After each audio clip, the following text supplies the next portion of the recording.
Bagong mukha, talagang pinalakas nyo, lalo noon natin, no? Yung alumni natin, Box 81, talagang golden box. Isang palakpak naman. Sabi ko, isa, dami.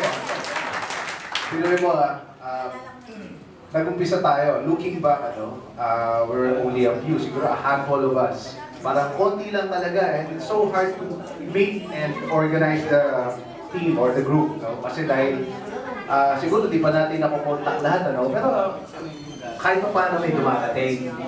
Until noong 2006, we were the host. At medyo talagang ginawa natin ng paraan, kahit pa paano may mga nakarating. Pero yung iba hindi nakarating, no? Pero masaya pa rin. Pero higit lalo ngayon, sobrang saya with the aid of computer and network and Facebook, Yahoo. Talagang dumami tayo. At nagpapasalamat ako, no? Na eto, yung nag-umpisa sa konti pa lang, ni Donata, nagtawag lang siya through phone. Tapos dumami na tayo, kaya wala si Donas siguro may hinatinag lang, no? Pero nagpapasalamat ako, sana ganito tayo, and every year, I wish na madagdagan pa tayo. Diba? Actually, I'm long waiting for this gathering, no? Big gathering. Eh ngayon nga, sayang medyo may kulang, no? Pero huwag na natin iyan yun, no? Kasama pa rin natin sila. Hindi tayo nahati. Correct. Gusto natin lahat tayo, buhay tayo. Yes, that's it. Saka, as one. hindi nakakaunawa, pwedeng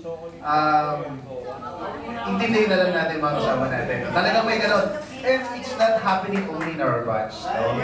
In all batches, actually, lahat mayroong ganon. Pero, lipas din yun. Lipas din yun. Basta kung hindi mga nakaunawa, gawain na lang natin yun. No? Basta mahalaga, masaya tayo lahat. Diba? And, actually, gusto kong magpasalamat lalo na doon sa biglang nagpainit nito Pero, sasabihin ko lang, talaga sobra, no? Siguro isang bagsak naman kay Oka, Palataw.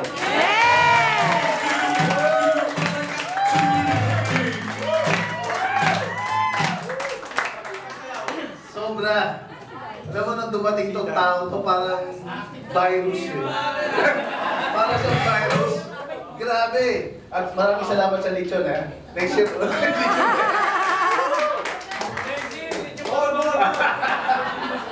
Sobrang talaga. Sobrang saya namin. Tapos, hindi na ako sinamahan pa siya ni Pedro.